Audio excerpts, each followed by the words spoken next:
Barcelone, Atlético Madrid, composition probable, absent, analyse, pronostic, enjeux et tous les détails. Ce mardi 2 décembre 2025, le FC Barcelone d'Hansi Flick s'apprête à vivre un nouveau rendez-vous majeur au cœur d'une Liga qu'il domine pour l'instant d'un souffle. Leader du championnat avec 34 points, un précieux point d'avance sur le Real Madrid, le club catalan reçoit l'Atlético Madrid de Diego Simeone pour la 15e journée, dans un duel qui s'annonce aussi stratégique qu'intense. Les Colchoneros, 4e avec 31 points, débarquent au Montjuïc avec la ferme intention de recoller au haut du classement. Les deux équipes arrivent avec le plein de confiance. Barcelone sort d'une victoire solide 3-1 contre le Deportivo Alavés lors de la 14e journée, un match où les hommes d'Hansi Flick ont une nouvelle fois démontré leur supériorité technique et leur capacité à accélérer dans les moments clés. De son côté, l'Atlético Madrid reste sur un succès maîtrisé 2-0 face au Real Oviedo, confirmant une montée en puissance progressive au fil des semaines. La dernière confrontation entre Barça et Atlético remonte au 2 avril 2025, en Coupe du Roi, un duel âpre que les Blaugrana avaient remporté 1-0. Depuis, les dynamiques ont évolué, les systèmes aussi, mais l'intensité de ce choc reste intacte. Le coup d'envoi sera donné à 21h, heure locale et heure française, correspondant à 20h GMT, 15h en Haïti, 19h au Sénégal, au Mali et en Côte d'Ivoire, et 20h au Congo-Brazzaville. Une soirée où l'Europe entière aura les yeux rivés sur Montjuïc. Les absents du FC Barcelone, une liste courte, mais lourde d'impact. Hansi Flick devra composer avec plusieurs absences majeures, et chacune raconte une partie de l'histoire actuelle du Barça. D'abord, il y a les blessés confirmés, Gavi, Ter Stegen, Fermín López. Trois profils totalement différents, mais trois pertes qui touchent l'équipe dans des zones clés. Gavi, c'est l'âme pure du milieu catalan, intensité, pressing, verticalité, agressivité positive, volonté d'arracher chaque ballon comme si c'était le dernier du match. Son absence prive le Barça d'une dose d'énergie brute, de ce moteur émotionnel capable de retourner une rencontre rien que par sa rage de vaincre. Flick perd là non seulement un joueur, mais un état d'esprit. Ter Stegen, lui, représente la sécurité absolue dans les cages, la sérénité silencieuse, le gardien qui transforme des matchs compliqués en soirées calmes. Son absence redistribue les cartes dans un secteur où le Barça a rarement l'habitude de tourner. Le leadership, la relance longue, l'autorité dans la surface, tout cela disparaît en même temps que son nom sur la feuille de match. Fermín López, enfin, c'est l'énergie offensive. Joueur explosif, imprévisible, capable de casser les lignes balles au pied, de surgir dans la surface. Sa blessure réduit les options du Barça au poste de milieu avancé, surtout dans une période où Flick mise beaucoup sur la créativité intérieure. Aux blessés s'ajoutent les incertains, Ronald Araujo et Eric Garcia. Deux cas bien différents, mais deux interrogations inquiétantes pour une défense qui a besoin de stabilité. Araujo, c'est la tour de contrôle. Le gladiateur. Le défenseur qui fait reculer une attaque rien qu'en se présentant sur la pelouse. Son incertitude flotte comme une ombre sur le plan défensif de Flick. Eric Garcia, lui, est un cas plus tactique, profil de relanceur pur, essentiel pour un Barça qui veut imposer son rythme. S'il n'est pas apte, Flick devra repenser légèrement sa manière de sortir le ballon. Ce bloc des absents montre donc une chose, Barcelone devra jouer un match majeur avec des trous importants dans des zones déterminantes. Johan Garcia, le gardien par devoir, la responsabilité comme unique refuge. Avec Ter Stegen blessé, Johan Garcia se retrouve propulsé sous les projecteurs. Ce n'est pas un simple remplaçant, c'est un gardien avec du calme, des réflexes solides, une relance fiable, et un sang-froid précieux. Mais la pression sera énorme. Face à l'Atlético, chaque sortie aérienne, chaque dégagement sous pression, chaque duel avec Julián Álvarez aura un poids tactique immense. Pour Flick, il n'est pas seulement un gardien, il est le premier passeur, la première ligne de construction. Cette responsabilité peut le sublimer, ou le bousculer. Jules Koundé, le latéral de contrôle et d'équilibre. Jules Koundé, aligné arrière droit, incarne le joueur hybride parfait pour les plans de Flick.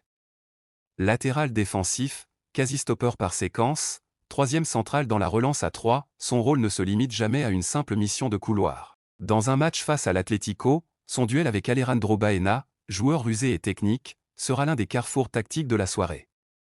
Koundé devra fermer l'extérieur, bloquer les centres, couper les diagonales, rééquilibrer l'équipe quand Baldé monte. Il est le garant du contrôle sur le côté droit, la pièce qui transforme une défense à 4 en une défense à 3 selon la phase de jeu Pau Cubarsí, le joyau froid, la maturité précoce. À seulement quelques années de carrière derrière lui, Pau Cubarsí joue déjà comme un vétéran. Son calme, sa lecture du jeu, la précision de ses relances courtes et longues, font de lui un pilier du Barça moderne. Face à l'Atlético, il sera la base de la première relance. Son duel psychologique avec Julián Alvarez, un attaquant qui presse avec intelligence et malice, sera d'une importance capitale. Cubarsí devra jouer simple, jouer vite, jouer juste. Flick compte énormément sur lui pour sortir proprement du premier rideau madrilène.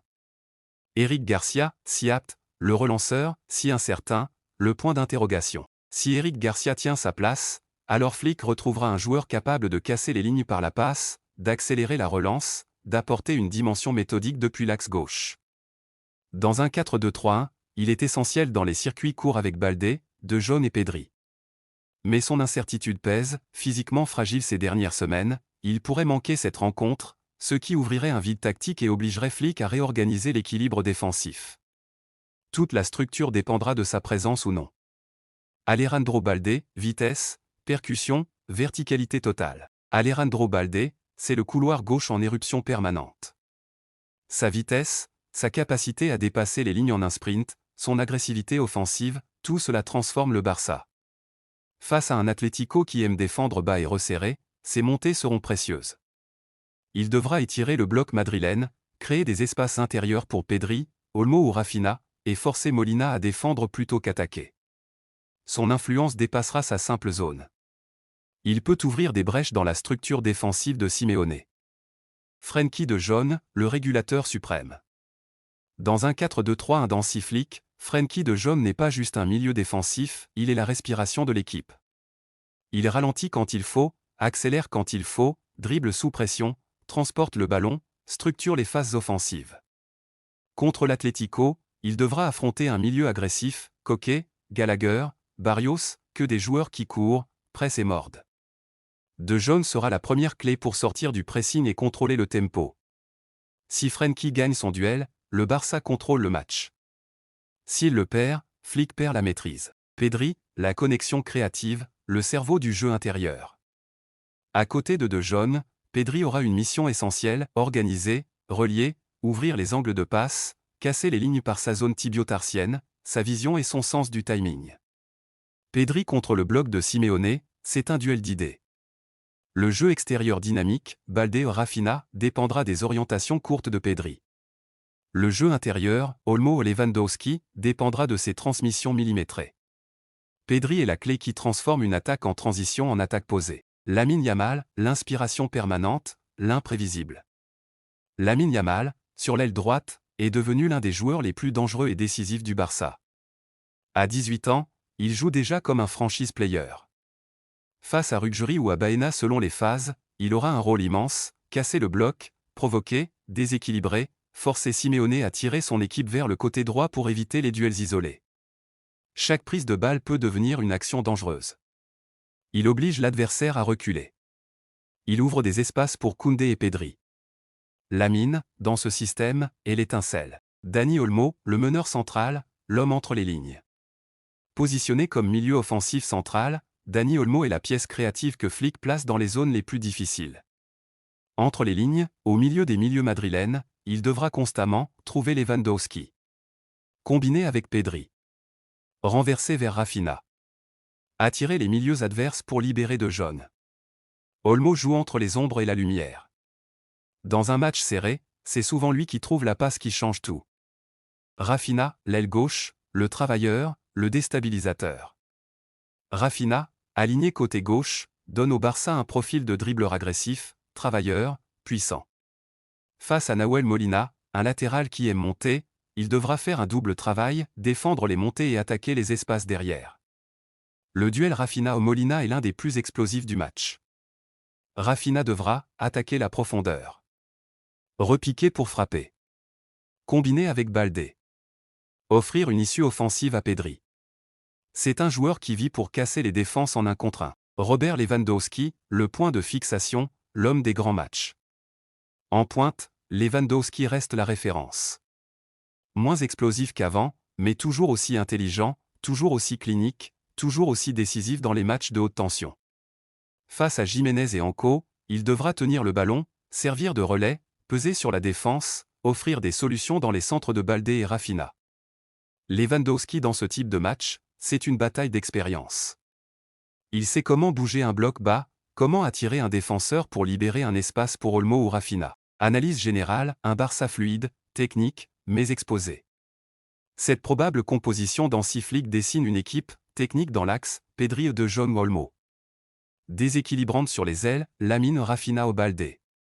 Équilibré défensivement, Koundé au Cubarsí et Eric Garcia. Soutenu par une pointe expérimentée, Lewandowski. Le grand enjeu sera la gestion du pressing de Simeone.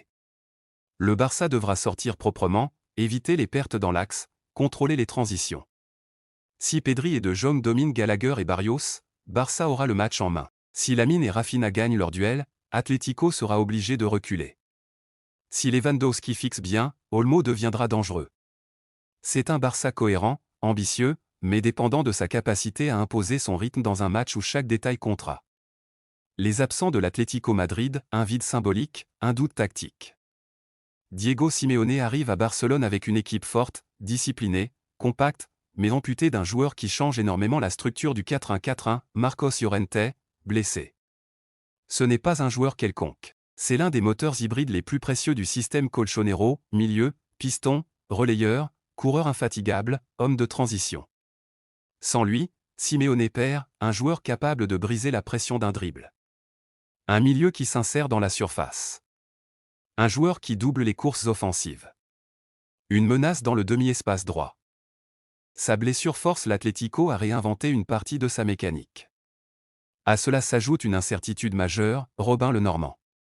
S'il était apte, il formerait avec Jiménez l'une des charnières les plus stables et disciplinées du championnat. Mais son état physique pose question, et c'est justement ce manque de certitude qui menace la solidité défensive des hommes de Simeone. Son absence potentielle oblige à intégrer Anco en titulaire, ce qui modifie la relance, l'orientation du bloc et la gestion des duels aériens. Ainsi, même si la liste des absents est courte, elle touche l'Atlético dans 2 zones essentielles, la récupération et la stabilité défensive. Jean Oblak, le gardien qui protège l'identité du club. Jean Oblak, c'est le mur, la garantie, la dernière ligne de vie. Dans les grands matchs, il devient souvent la première star de Simeone, celui qui transforme un siège adverse en simple statistique. Contre un FC Barcelone de flics, qui attaque avec volume, vitesse et largeur, Oblak devra fermer les angles proches. Anticiper les centres de Baldé.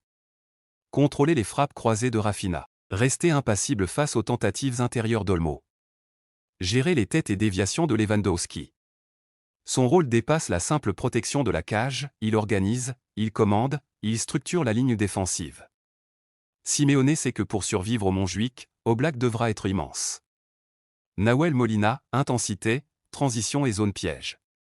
Sur le côté droit, Nahuel Molina représente l'un des points stratégiques du 4-1-4-1.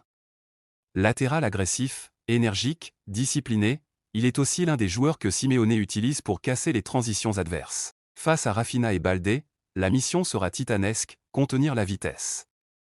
Bloquer les dédoublements. Empêcher les centres. Surveiller la diagonale Pedri-Raphinha. En plus de défendre, Molina devra aussi proposer des montées pour soulager son bloc. Mais s'il monte trop, l'Atlético s'expose aux contre-attaques d'un Barcelone qui adore punir les espaces derrière les latéraux. José María Jiménez, le général du Cholo. Jiménez, c'est la griffe défensive de l'Atlético. Un défenseur dur, agressif, intense, qui vit pour les duels et impose un respect immédiat. Dans un match contre Lewandowski, son rôle est crucial. Simeone le veut, proche de son attaquant. Collé dans les duels. Intransigeant sur les ballons en l'air. Leader de la ligne haute ou basse. Guide tactique pour Anco. Jiménez n'est pas seulement un stopper, il est l'incarnation de la mentalité colchonera. Lui et Lewandowski, c'est un duel avec une dimension presque mythologique.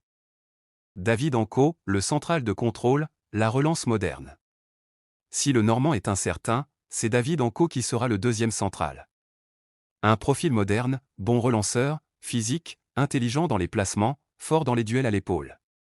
Il devra gérer les appuis remises de Lewandowski. Les courses croisées d'Olmo. Les ballons en rupture de Lamine Yamal. La couverture derrière Ruggieri. Son rôle sera essentiel dans la relance. Si Anco casse le premier pressing du Barça, l'Atlético pourra respirer. S'il souffre, Simeone peut vite se retrouver étouffé. Matteo Ruggieri, le latéral gauche technique, en duel explosif avec Lamine. Matteo Ruggieri affrontera l'un des duels les plus difficiles de sa saison, Lamine Yamal. C'est un combat de rythme, d'anticipation, de lecture du dribble. Ruggieri devra garder Lamine loin de la surface. Éviter les duels ouverts. Fermer le pied gauche du prodige. Empêcher les centres et les passes intérieures. En attaque, Ruggieri peut aussi offrir des solutions, mais face au Barça, Simeone le forcera probablement à rester bas, compact, discipliné. Koke, le pivot, le cerveau, la respiration. Dans un 4-1-4-1, Koke est la pièce centrale. Son rôle ne se limite pas à un milieu défensif classique, il est le métronome, le premier relanceur, l'homme qui transforme une récupération en attaque structurée. Il devra surveiller Olmo entre les lignes. Couper les transmissions Pedri-Lewandowski. Orienter la relance vers Baena ou Simeone. Temporiser dans les phases de pressing. Guider Gallagher et Barrios dans leurs mouvements. Koke, c'est l'équilibre d'un Atlético qui veut rester compact tout en étant capable de sortir proprement. Giuliano Simeone, le fils, mais surtout le soldat du couloir droit. Aligné ailier droit, Giuliano Simeone n'est pas là par son nom, mais par son profil, coureur, harceleur, agressif, discipliné, capable de répéter les efforts sans jamais baisser d'intensité. Son rôle sera double, 1. Défensif, bloquer Baldé et obliger le Barça à repasser par l'axe.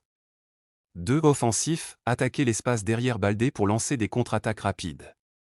Giuliano, c'est un piston déguisé en ailier. Exactement ce que son père adore tactiquement. Conor Gallagher, la boussole du pressing, l'homme de rupture. L'arrivée de Conor Gallagher dans l'entrejeu apporte une dimension différente, plus physique, plus verticale, plus agressive dans la course. Il est le joueur qui presse Pedri dès la première passe. Coupe les angles verts de jaune. Attaque les zones libres quand Alvarez décroche. Crée du volume dans l'axe. Gallagher est le moteur du pressing à 5 dans ce 4-1-4-1. Sans lui, l'Atlético serait déséquilibré. Avec lui, Simeone gagne une pièce parfaite contre le jeu technique du Barça. Pablo Barrios, l'intelligence, la projection, la maturité. Pablo Barrios, c'est l'un des milieux les plus prometteurs d'Espagne. Sa présence permet à l'Atlético de garder un balle propre, intelligente, verticale quand il le faut. Il devra gérer Pedri dans les petits espaces. Accompagner Alvarez dans les transitions. Offrir des solutions de passe à Koke. Densifier l'axe en phase défensive. Barrios, comme Pedri, joue dans ces zones grises où une bonne décision change une attaque. Alejandro Baena, la créativité, la diagonale, la menace fine. À gauche, Alejandro Baena représente la finesse technique du bloc madrilène. Il aime provoquer, dribbler, casser les lignes, frapper. Face à Koundé, il aura moins d'espace. Plus de duels physiques. Un couloir difficile à jouer. Mais c'est aussi de lui que viendront les diagonales dangereuses. Les passes vers Alvarez. Les changements de rythme. Baena est l'artiste du côté madrilène. Celui qui peut créer du danger sans espace, juste avec une inspiration. Julián Alvarez, l'attaquant total, la menace permanente. En pointe, Julián Alvarez est le joueur qui transforme le 4-1-4-1 en 4-5-1 ou en 4-3-3 selon les mouvements. Il court, presse, récupère, décroche, frappe, combine. C'est un attaquant moderne, parfait pour Simeone, il presse Cubarsí et Eric Garcia. Il attaque la profondeur. Il joue dos au but pour libérer Baena ou Gallagher. Il exploite les erreurs de relance. Julián n'est pas un buteur statique. Il est une alarme constante pour la défense catalane. Analyse générale, un Atlético compact, agressif, mais dépendant de sa discipline. Cette composition probable dessine un Atlético, compact dans le 4-1-4-1. Explosif dans les transitions. Dur dans les duels. Intelligent dans la structure, mais aussi un Atlético, dépendant du travail défensif de ses milieux. Soumis à un défi constant sur les ailes. Fragile si Koke est pris en surnombre. Dépendant des arrêts d'Oblak. Le plan est clair, réduire les espaces, étouffer Pedri, contrer rapidement via Alvarez et Baena. Si l'Atlético reste discipliné, ce match devient un combat d'échecs. Si Barcelone casse le premier rideau, le bloc de Simeone peut s'effondrer. Pronostic du match, FC Barcelone vs Atlético Madrid. Ce mardi 2 décembre 2025, le FC Barcelone d'Hansi Flick aborde ce choc avec un léger statut de favori. Leader de la Liga, maître du ballon, et porté par un trio offensif Lamine Olmo Rafinha en pleine confiance, le Barça arrive avec plus de certitude collective que son adversaire. Malgré des absences lourdes comme Gavi ou Ter Stegen, la dynamique blaugrana reste positive, et l'équipe montre une progression nette dans la maîtrise des matchs. En face, l'Atlético de Simeone débarque avec son ADN, discipline, agressivité, transition rapide. Le 4-1-4-1 avec Julián Álvarez en pointe peut faire mal sur les contres, surtout si Barcelone laisse des espaces derrière Baldé ou dans la relance. L'absence de Llorente et l'incertitude autour de le Normand fragilisent cependant un bloc madrilène qui aura besoin d'un très grand Oblak pour tenir. Le match s'annonce serré, avec deux philosophies opposées, la maîtrise posée et créative du Barça, la verticalité tranchante et la discipline du Cholo. Mais à Montjuïc, avec l'élan du dernier succès face à Alavés et un Lamine Yamal en état de grâce, le Barça semble légèrement au-dessus. Pronostic, FC Barcelone 2-1 Atlético Madrid. Un match tendu, stratégique, où la différence pourrait venir d'une inspiration individuelle probablement du côté des jeunes blaugrana.